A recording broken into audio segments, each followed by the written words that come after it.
book. Zachariah? We're live. Hello. Oh gosh, that lighting is horrendous. Let me show you what we got going here. See, there we go. Bye. Not bye to you guys. I was just going on Facebook. Thank you. Hello. My son helped us out. So nice, Zachariah. Thank you, Zachariah. You want to be on? You want to say hi? No. What I want to do is, we need a lighting situation. Better here. Is that okay? Does it do anything? A little bit. I hope so. Hello, two people who are watching this. We're gathered together because today, March 12th, 2020, in some senses, it's just another day, but realizing, oh yeah, here, I'm looking down here at the video, but they're right there. I see. Thanks, honey, for being here with me. I know it's Yeah, not your favorite I don't thing. like it. You are very courageous, and I love you for it. Yeah.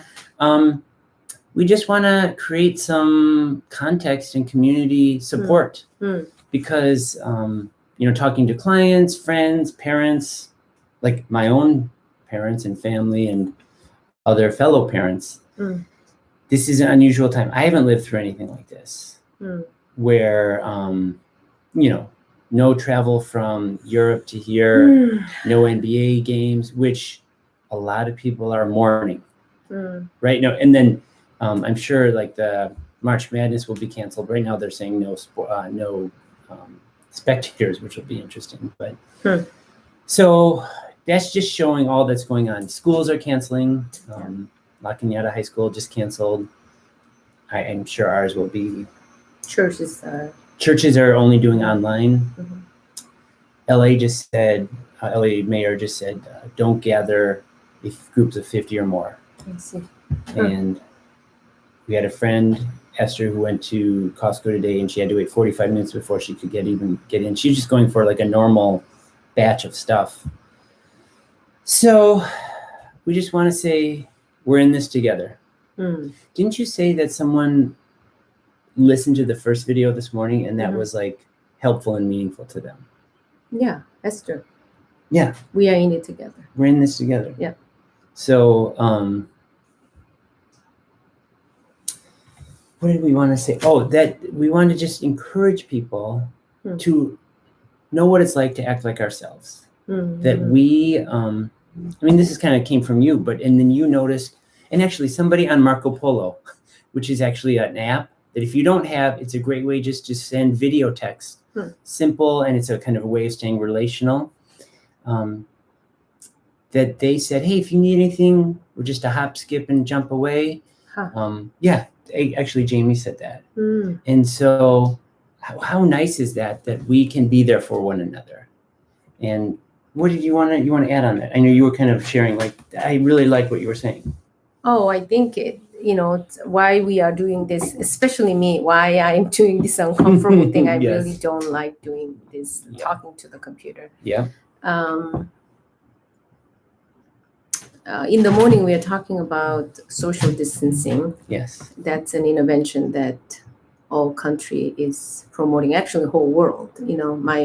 My family's in Korea, so I've been following that and being really sad and impacted by it. Now it's here. And in the morning, we are saying that physical distancing, social distancing, whatever that we call it, it's a necessary intervention. We also need to name the reality. Whenever that we promote this safety by distancing from one another, we really need to name our need to really connect it.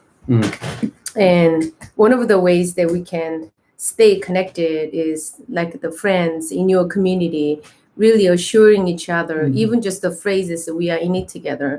If anything happened, let's say Karen or Esther or Eugene, like Jamie, whoever, even Esther Chung, our friend, saying it, if anything happened, I will drop food in front of your house. Like she already said with her church friend like that. So I was thinking, even in your circle of friendship, just even, I'm sure that's who you are, who will do that, right? But then even express that to one another, saying it, if anything happened, I'm here for you. We are in this together, and then I'll do this for you. that even assuring one another Yeah. during this time is a really way of bringing us together, that reminding us that we are in this together. So that's one. And it's probably in your heart. That's kind of what you're saying, but actually verbalizing it on the phone or texting. Do you need anything? I'm Right. here. I'm just right next door or across the city. I'll be there for you. Right. Just verbally saying what's in our heart, because I noticed, like, and I actually was talking to somebody in the community, and their son was going through a hard time. Who she said he was sensitive to being overwhelmed and just schooling and that kind of stuff. But then I was saying the overall sense of what's going on in the community, in the city, in the world will heighten all of our anxiety. And we have different ways of reacting to that. And so I was saying, can we even be aware of that for ourselves as partners, as parents, just because, oh, I might be a little more on edge. And then I know some people, like, they're just a little more on edge. And then some people are irritated with everybody overreacting in their minds. Also completely disconnected. And then disconnected, as well as I just saw a YouTube video and read an article about, what is it called? It's called Adjustment Reactions, the Teachable Moment in Crisis Communication by Peter Sandman. I will probably link to it below, but there's like a normal process that we all go through, and we go through it in different phases. So I went through it probably earlier than you, and then you were irritated with me going through it earlier. But the whole process is necessary. And then just even giving each other, one another and other people, space and room and benefit of the doubt that we're in it together, and we may be in it together in different stages, different personalities, different things impact us in, like, strongly different times. So just recognizing, oh, we're different, and we'll figure it out together. So if somebody you know thinks this is all blown out of proportion, then be a, like, loving, gentle voice of kindness Or patience. Waiting. Yeah. So I think one of the things that we teach, and then applying to myself, is that I noticed that it's hard for me to focus. Sorry. Oh, I think I'm sad. I'm sad about a lot of just a lot of things. Just either it's personal or friends not being able to go their 50th birthday, Europe trip, and all different things. So then it affects you, and anxiousness. So then name it to tame it. That's the phrase that we teach other people, Dan Siegel's term. Even naming that, I think I'm sad. You don't even need to feel it. A lot of my clients, like, I don't feel it. And I sometimes say, just like you memorizing a timetable, like a third or fourth grade, just even logically, in this time, everybody feeling probably sad, anxious, afraid. And then this is a really good time for us to actually name it. Name our emotions to your friend, your spouse, your children. And then please remain connected. By naming that emotion, that's a one simple act of being kind to yourself. Like, instead of, I am really good at disconnecting myself from whatever those emotions, because it's a lot easier. I feel numb to it, then I don't need to feel the pain. But I think this whole season, it's pretty hard to be numb or disconnect, because you spend so much energy on not feeling it. It'll be actually more taxing on your body and your soul. So name what's going on, and please share through text or like face-to-face will be really good. Since we are not interacting with so many people, just really create a community. Create a little group text. That way you can update how you are doing. And if you want, if you're not sure there's different feeling words, you can Google those things. If you want, you can just share it in the comment section, and we will try, probably me, will try to respond, and just to kind of create a little safety, a little support, a little encouragement. And so we want to be that, model it. And when you were talking about name it to tame it, which is Dan Siegel, Tina Bryson, in many of their books, you could have writing your thoughts down actually helps create some calm in the midst of the chaos. which is the reason why Sangshim and I are fumbling forward, doing these live YouTube videos, which we have a teeny couple of bullet points that we talked right before. I'm like, honey, let's just go on and create space saying, this is what we want to do, because I don't want to just sit back and only prepare, like, is our family good? I want to make sure my family is good. And then I want to expand the circle wider. So we're doing that. We're quieting. So maybe we can even just take a deep breath right now, just a few. So I think maybe one thing that I want to, since we'll you do said, what she's saying right now. I think if emotion were a lot of people say, but our way of kind of introducing you guys is you teach your children to SAADD, SAD, as shame and sadness. sadness. So these are, this is 6 big emotions that disrupt joy, which we can teach on more. But so there's no positive emotions in here. It's just so, and this is probably the time where some people may be having positive emotions, but more negative ones. So sadness and shame, anger, afraid, despair, and disgust. I'll put it in the bottom. Sadness, shame, afraid, anger, despair, and disgust. I know I'm like trying to manage a lot of things. I know the list. So your point in saying that is, you're just giving them a quick snapshot. Yeah, so quick snapshot. And then it is very easy for people to fight against those emotions that are coming. Mm-hmm. Especially during this time, I would imagine feeling afraid and despair. And please do not spend energy on fighting against. It's almost counterintuitive. Yeah. Welcome them. And just invite them, whatever those emotions, in the presence of you and another people. Yeah. Like just in the circle of community of those people who believe in God or like the higher being. You imagine yourself that there is this unshakable core that you have, and then just bring that into, then they will, it's so counterintuitive, but that's less draining. I guarantee you. And this is the time that you reach out for friends or mentors or like counselor, like just if it is too overwhelming, do not stay stuck there. Reach out. Yeah. I mean, there's so many things probably going in our mind. Like I'm thinking of the polyvagal theory of knowing like, okay, we're out of the social engagement system. We might be in fight or flight or in freeze.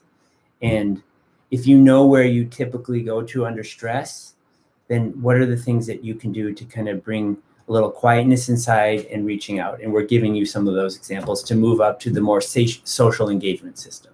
Wonderful. I also noticed that I touched my face a few times. Sorry for modeling that behavior. No, seriously, that's I think one of the hardest behaviors to change.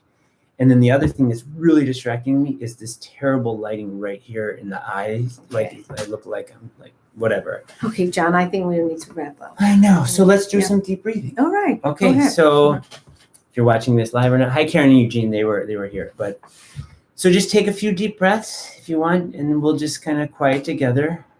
You want I love that Montrose Church has that breath prayer. It is my grace that makes you alive. So, my grace makes you alive. Yeah. So this week in our podcast, it was released on Sunday night or Monday morning. Oh, who's that? Somebody just wrote in Korean. I don't know. We don't know. Okay. Oh. Hello. Okay. Sungshin doesn't know how to do this. Hello, person who wrote in Korean. So you say their name like. Hekot. I don't know. Okay. And I will. Okay. I'm equipping her to do the YouTube live. So like that. Okay. But Montrose Church post our podcast, and it's also on Presence and Practice podcast, a breath prayer. So if you want like a 5-minute version of what I'm going to do in 30 seconds, you can do that. So if you want, when you breathe in, you hear God saying, my grace, which is God's presence and action in your life. So if you are not a believer, even see that the presence of your community, like so bigger, your family, the universe, the source of life. I mean, and then on Facebook Live, Facebook Live, I said, we are followers of Christ, but we want to create enough safe space for people, regardless of your background. Everyone's welcome, and we're in it together. Yeah. So my grace on the in-breath makes you alive. My grace makes you alive. My grace makes you alive. And you can just continue that. You can listen to a little bit longer version on the podcast. We're just here to provide resources, love, care, support, encouragement. And my kids are outside in the courtyard jumping up and down because they're getting the laundry. Okay. So, hey, Zachary and Zoe, come here and say hi. No, just Yes. no. Zachary and Zoe, come. It might take too long, so I know what Sunshine is saying. But yeah, if you guys come real quick, you can say hi. But if not, okay. So All right. here's our So- kids. Come on, guys, Sorry, quick. like, Just otherwise you say no. Yeah. Hey, Zoe, say hi. Say hi to the three people. Separate. The three people watching live. Hey, guys. 3. Yes. Okay. All right. Wish them well. Say blessings. Blessings. Yeah, so we were saying that maybe each night, Mom, Dad. Okay. Okay. You're gonna say it later. Another time. Okay. Another time. Another Yeah, time. another time. We'll tell Somebody you in this the family secret. Yeah, had a brilliant idea. Yeah. Which we love, but that person doesn't want us actually to share. doesn't like us to talk about her, but she's amazing. They're screaming in my ears. I don't know who the voices, Karen, are screaming in your ears. Praying for you. Okay. This thing makes me uncomfortable because it is just like we are all done with the providing resources and he's just nonsensing. Like Nonsensing? I like that, honey. I'm nonsensing right now. Like Okay, I'm we a love you all. foreigner and You're then I not- can make things up. Okay, Yeah. we love you guys. Love you. See you again soon. Bye, Karen, Bye, Eugene. Karen. The kids are screaming. Oh, should we say their names? What are their names again? Oh I forgot. my What are they? gosh, John. What is it? Harrison and I'm- Austin. I'm just messing with Okay, them. honey. bye. Okay, Bye, don't worry. Okay. Harrison. Bye, Bye-bye. Austin. Stay awake. You're going on spring break. It doesn't Stop, matter. John. Do Okay. jumping jacks. Okay, bye. Bye. Love Yeah, you we're guys. done. Okay, bye-bye. Bye. Uh-huh.